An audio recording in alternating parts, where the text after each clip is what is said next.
Knowledge is power. Make an impact by learning more. Call us right now for more help at 866-945-8070. My name is Seth David, and I'm here to tell you about how to manage your accounting projects with Activecollab. But first, let's talk about the struggle. It's real. I have spent, I think, the better part of the last 2 or 3 years especially involved in discussion threads on Facebook groups talking about how to improve, maximize, get the best workflow going for people's accounting and bookkeeping practices. And I am here with both good news and bad news. The good news is there's always a solution. The bad news is I can't tell you for sure which solution is going to be the perfect one for you, but I've got a theory, and that is that it may not matter that much what tool you're using. What may actually be much more important is choosing a tool that, at least on the surface and at the beginning, appears to be sufficient to do everything you need it to do, and then learn everything that tool can do. And when you learn every aspect of what that tool can do, I will be willing to bet money. Let's not bet money, but I'd be willing to bet a free session that once you understand everything that the particular product you've chosen does and how it does it, you'll be able to make it work for your business, for your workflow, for whatever it is that you're trying to do. Ultimately, after playing around with a lot of different tools, I settled in on Activecollab. It's my favorite project management tool. The only other one I use is Smartsheet, and it comes down to the right tool for the right job. And this is not a video on why I've chosen, why I would use one versus the other. I do use both. I've talked about it. I'll talk about it again, but not here and not today. So we want to set up Activecollab as our solution for managing any kind of accounting or bookkeeping project. And Activecollab, I'm confident, has everything you need, whether you realize it or not.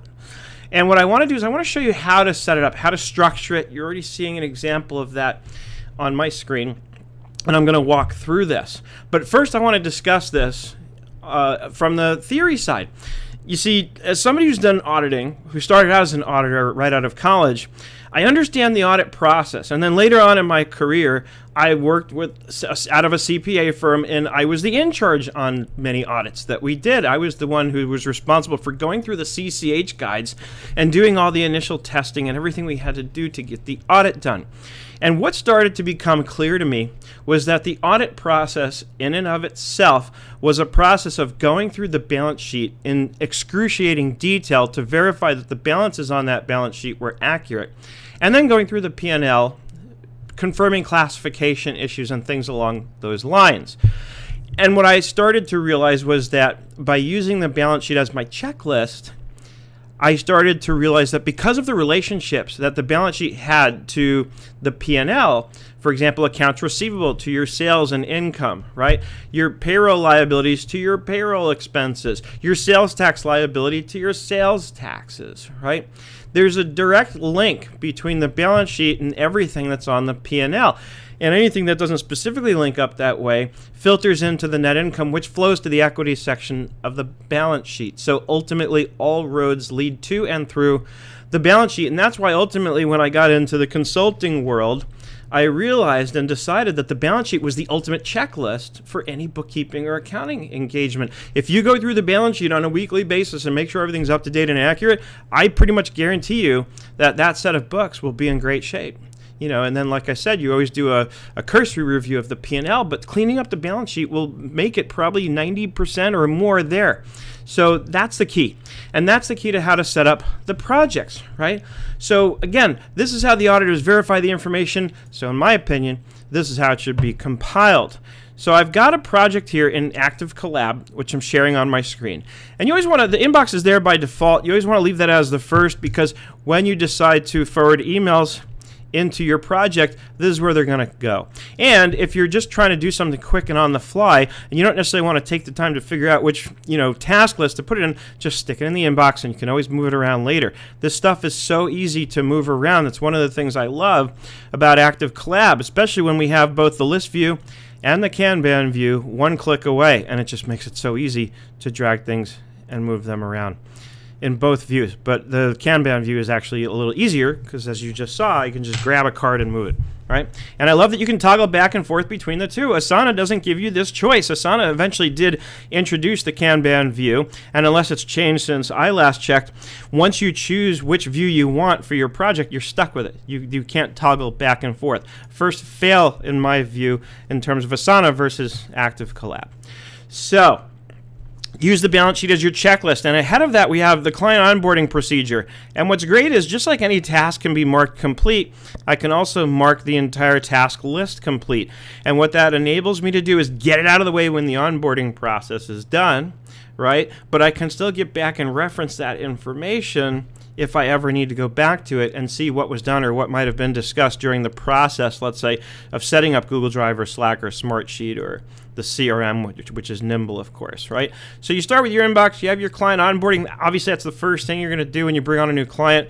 Then I create this reference task list, which I recently did a video going over what this is all about. This specifically is how I turn Activecollab into Command Central, because this is where I put links to the important areas. Once these things are all set up, I want to link to my Smartsheet workspace. I want to link to Google Drive, and I want to link to, this will go to the company profile in Nimble, the CRM. I'll just go in there once, grab the company's URL. Again, the beauty of cloud to cloud, everything has its own unique URL, which makes it easy to link things back and forth. So I create the reference area within Activecollab. Incidentally, if you don't love that way, you can certainly do the same thing in the notes section, and you can create notes that can be used for reference purposes with those same links. And the notes look gorgeous. They look like recycled notepad paper, and you have this great little WYSIWYG editor.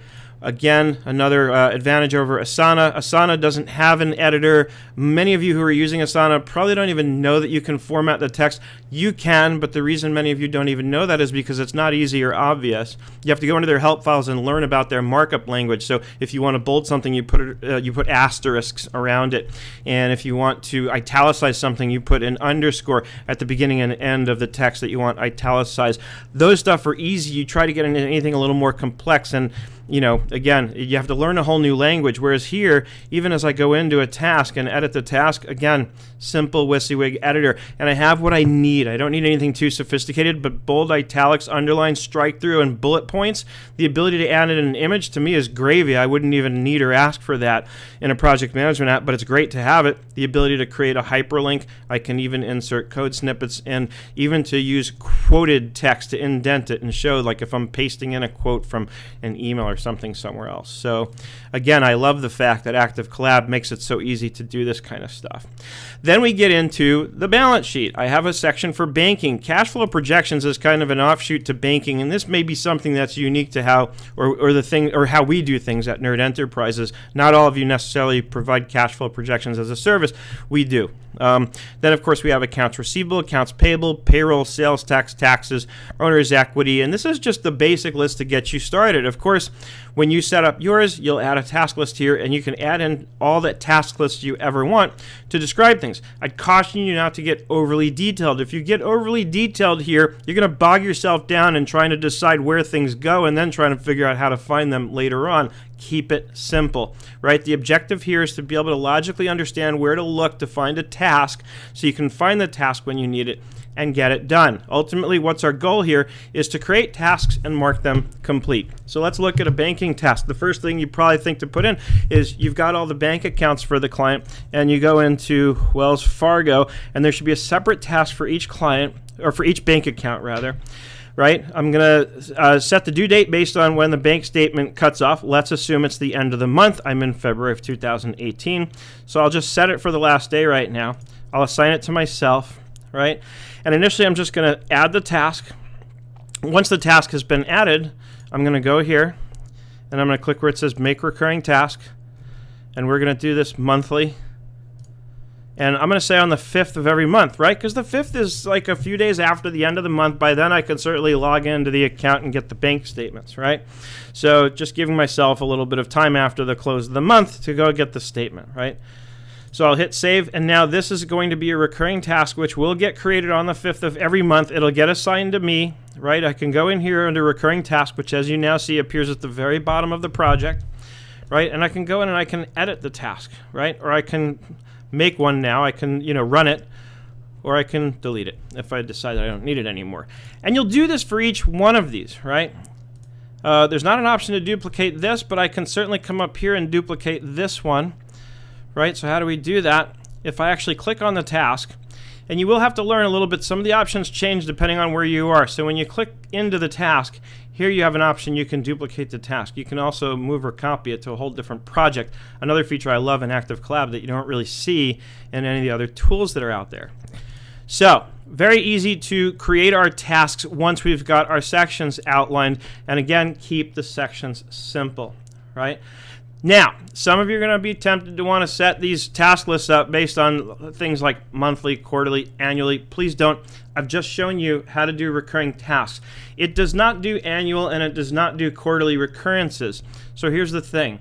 When you go to complete that task, right, the same as you would, let's say you were able to make an annual recurring task, and it's now that time of year where, let's say under taxes, I have something called the Statement of Information that has to be filed in the state of California, right? And that's always due in the month that the company was incorporated. So the due date, let's say, was today, February 14th. Happy Valentine's Day. So if the due date was today and I just went online and filed it, and now I'm going in here, and normally I would check this off because next year I'll get another one on the recurrence. Really simple solution. Just click in here and just update the due date to next year. It's not that hard. Click this 12 times, right? Or just, well, that's probably the best way to do it, is just, bang this forward 12 times. You'll have it due on February 14th of 2019, and then you can close it and leave it.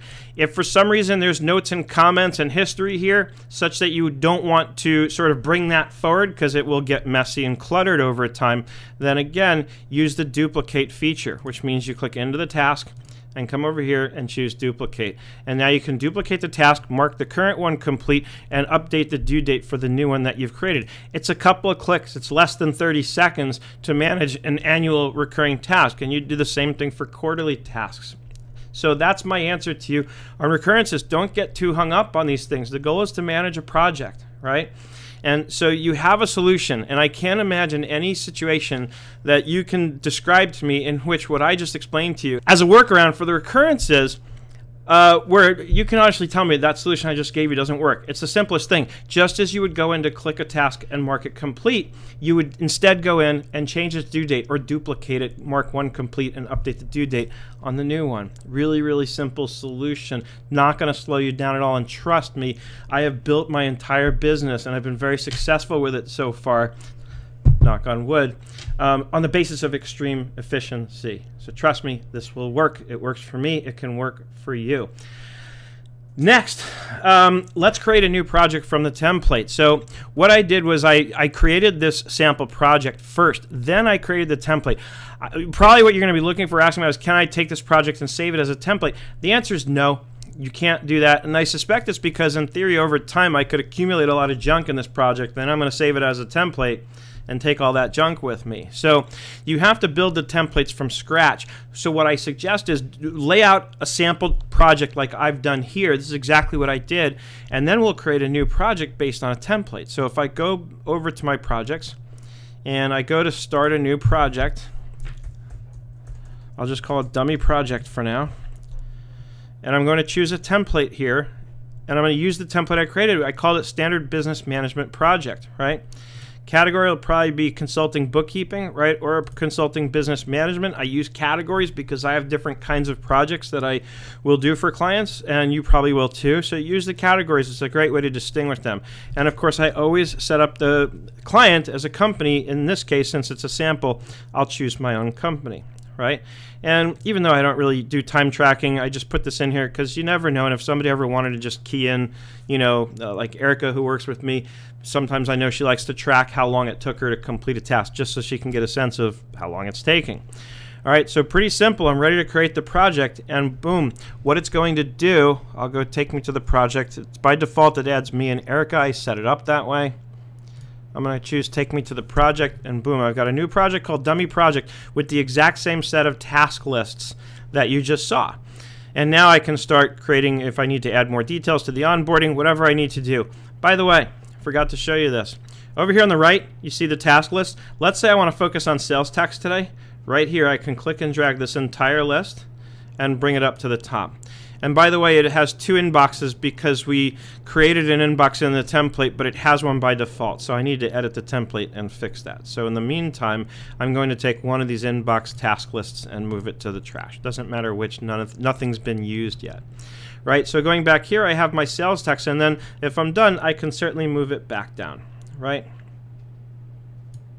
So really easy to reorder this stuff so I can focus on whatever I need to. I can also click on it. If I'm focused on onboarding, I can click on onboarding and it filters all the task lists and only shows me the onboarding task list. So again, there's lots of tools. Even if I do get a large list with lots of things going on, lots of tools in here that make it easy to focus on whatever it is that I want to. We also have it set up with a standard note where we do about client X, and we might even though we have a CRM, it's handy sometimes to have the info right here at your fingertips. So we'll put the contact info for the main contact at the client, general info about the client, and remember that we'll also have, as part of our onboarding process, a point at which we'll be setting up the Nimble CRM right here in reference, and I'll link to the contact company in Nimble, making it really easy to get out and find all the contacts at the company that we may work with. So the idea here at the end of the day is that, again, Activecollab is Command Central. This is the one and only place I go to whenever I'm going to work on the client. And then from here, I have easy access with links, bookmarks, however I want to set it up, to all the other things that I need to use with respect to this client and getting the work done that I'm committed to doing for the client. So that's how you build a new project from a template. I am going to move this whole project to the trash because, of course, I don't need it. Last but not least, let's show you how to create a template. So if I go to my projects list, this is honestly, admittedly, a little hard to find. So if I go to my projects, you would think there'd be something here to create a new template, maybe a drop down. There isn't. It's a little subtle. It's up here in these grayed out kind of hyperlinks. And you go to templates. And here's my standard business management project template. So you'll click new template. Of course, you'll name it. And then the first thing is the people. So this is where I said, all right, Erica and myself are going to be the defaults. Bear with me on this. I have a very long list of users and clients who have projects in here, because every single one-on-one training that I ever do, that client gets invited in as a client. So your list is not going to look this long like mine, but I'm going to skip right past all the people. And then the rest is, very easy to do. Like I said, long list. So here's where now it helps to have my sample project up, because I'll go in, I'll have the sample project up on one screen while I'm in here, and the first thing I'll do is start adding all the task lists. And once I've added all the task lists, I can start adding the tasks that go in them. And some of them, as you saw, are going to be blank, because I'll add those in right after I've created the project. Okay, you can also set up default discussions. I don't really touch discussions in here because we use Slack for that. So we kind of have it as our rule that we don't use discussions in Activecollab, because that's what Slack is for. So again, we're really crystal clear on which tools we use for which job or function. The discussions in Activecollab are great, but Slack obviously handles it much better, because I can be much more detailed and organized in terms of keeping the topics of discussions, along the sides using the channels that we use in Slack.